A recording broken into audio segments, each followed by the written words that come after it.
Hey, welcome to Bridge Kids at Home. I'm so excited to be here. Hey, wait a minute. Why are you upside down? No, wait, I'm upside down. Why am I up? Oh, that's because this month is called Upside Down. Let me just fix this real quick. Hey, that's better. This month is called Upside Down because we're talking about humility. Humility is putting up with others first by giving up what you think you deserve. And that's a pretty upside down way of thinking compared to how we normally think, isn't it? We want to put ourselves first. So, to start practicing upside down, let's all stand up, turn up the volume, and get ready for some worship and then our video.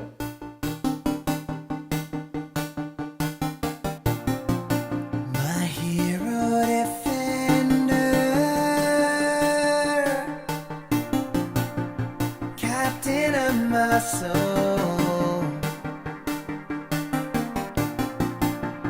I will remember the victories you've won. As trouble comes my way in the darkest of days, I will look to you and lift my voice to say, I will not fear, for you are near. Super strong God, you're right by my side. When things are hard, you show your power. Super strong God, you're right by my side. Super strong God.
When things are hard, you show your power.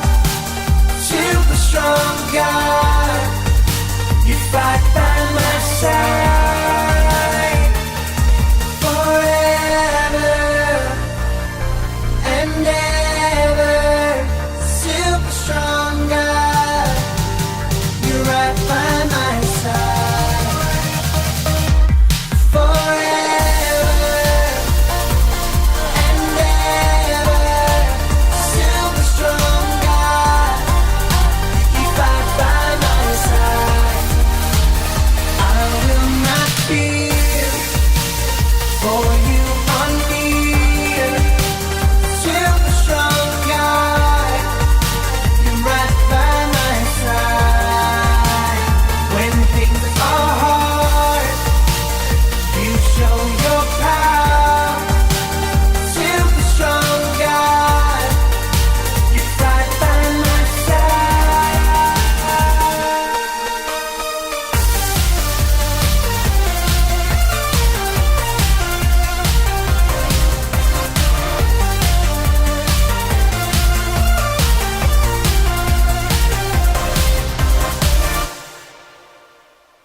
Thank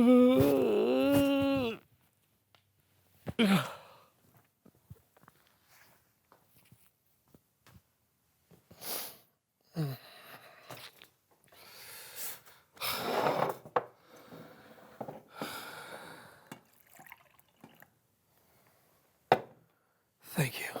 Yep.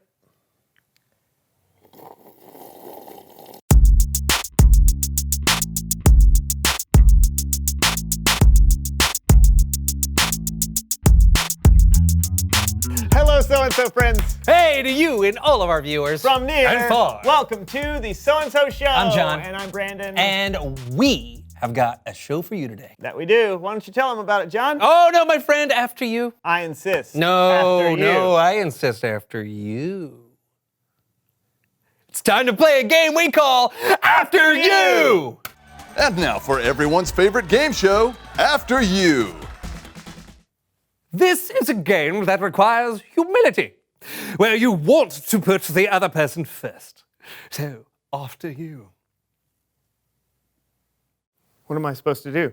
We're going to balance a cup of water on a book, on our heads. Okay. Water balancing.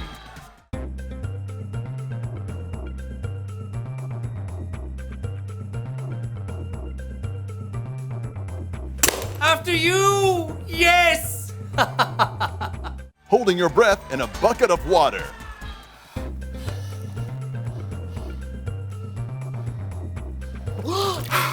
After you! Standing on a box while being hit with a palm frond. After you.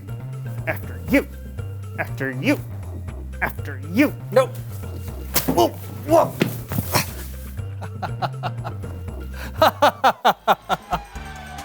Keeping a grape in your mouth. What does it have to do with humility? What? I said, what does this have to... Oh! After you!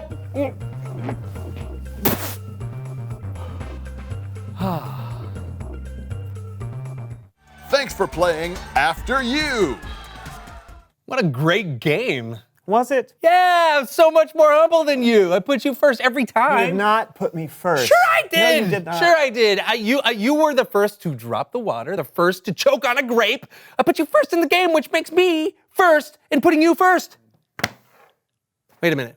Maybe I should have put you first by telling you to put me first.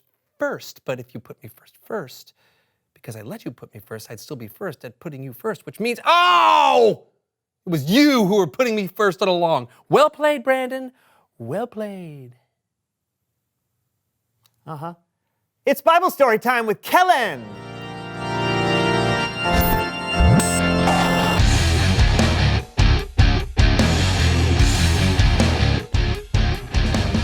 What's up, guys? Not too much, Kellen. Just being soups humble. Oh, yeah? Well, then I've got a story for you. After you, Kellen. No. I'm humble. Thank you. Our story picks up just after Jesus shared what he knew would be his last supper with his disciples. His heart was very heavy, so Jesus led his disciples outside to a place called Gethsemane, a kind of garden with olive trees.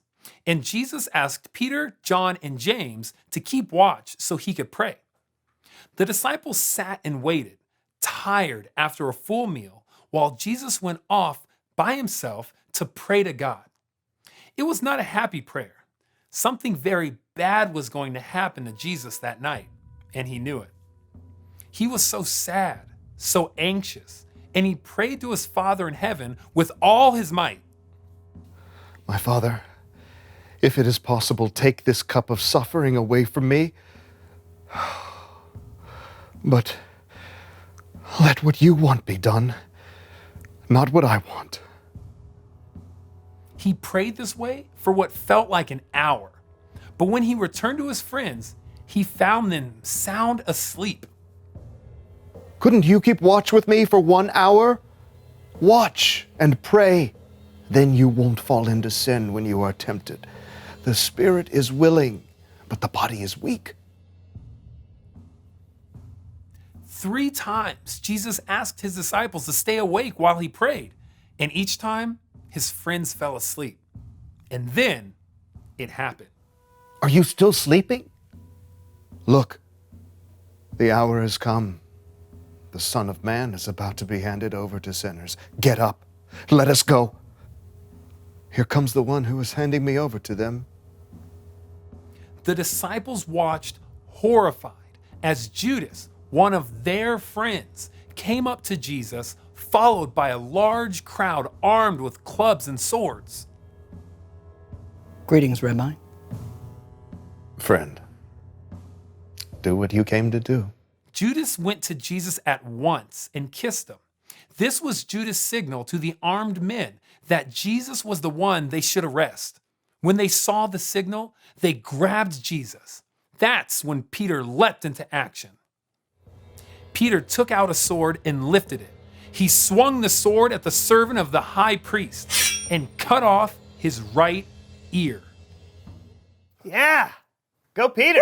Woo! Yes! And then Jesus' disciples fought off the armed men and brought Jesus safely back home. Thanks for the story, Kellen. Yeah. Actually, that's not exactly what happened. Oh, don't ruin this happy ending for me, Kellen. So Peter cut off the servant's ear. But then, before things got completely out of hand, Jesus spoke out to the angry crowd. Put your sword back in its place. All who use the sword will die by the sword. Do you think I can't ask my Father for help? He would send an army of angels right away. But then, how would the scriptures come true? They say it must happen in this way. Then Jesus touched the man's ear and healed him. But Jesus' disciples, his friends, ran, leaving Jesus alone. He was arrested and taken away. To be continued. That's not happy at all. I know, but that's what happened. In fact, things got even worse after that. Worse? I don't get why Jesus was arrested in the first place. He didn't do anything wrong. True. And if he could have called an army of angels to save the day, why didn't he do that? Well, it's like what Jesus said when he was praying. He told God, "Let what you want be done, not what I want." Sure, he didn't deserve to be arrested. And sure, he could have easily done something miraculous to save himself. But Jesus knew that God had a bigger plan, so he put God first. And really, by putting God first, he was putting us first, because we were the reason God sent Jesus in the first place. Oh, so it is a happy ending? You'll have to wait until next time to find out. Ah, rats! Or, you could ask somebody how it ends, or read it in the Bible. It's a very famous story. Great idea, Kellen. Thank you for the story. Yeah, thanks. No problemo. I'll see you guys later. Later. Okay, so now we know where to turn to find out how to put others first. Yeah, the After You game! Oh, Jesus. Oh, right. Jesus! Jesus put his friends first, even though they fell asleep when they should have been keeping watch. His enemies, too. He actually healed one of the guys who came to arrest He him. put everyone first, which brings me to a question. Oh, reveal the question! How do you put others first? By letting them order before me at a restaurant. Oh, yeah, or by watching what someone else wants to watch on TV. See, that's why you sat through 14 hours of baking shows with me last week. Yeah, and I still don't know what fondant is. You know what? You win, friend. You win, my friend. You are definitely the most humble person Not alive. a competition. Well, you're number one. No. You're number one. You're number one. No. You're putting me first, so I'm number one. No, you're number two. You're number two. Talk about it together. You're number two. How do you put others first? And we'll see you next time on the So-and-So Show. Can we go now? Oh, after you. Okay. Ah, see? Now I'm number two. I'm number two. I'm number two. Wait. We know that God didn't want Jesus to die, but Jesus had to, for you and for I. You see, God knew that the only way was for someone without blame to come and to take away the sin and the blame that you and I have. God knew that was the only way, and Jesus just had to trust God, even though he knew it was gonna cost him. Sometimes putting others first can cost us too. Like when we can't go outside or when we can't play with our friends because it might make other people sick. See, that's a hard sacrifice, and that's not fun. But that means keeping other people safe. It may not be on the same level as Jesus giving up his life, but every day you and I can make little sacrifices by putting others first. And every time we do that, me and you can become just a little bit more like Jesus. So the question is, how do you put others first? Talk about this a little bit and then consider some ways that you might be able to do that this week. I'll see you later.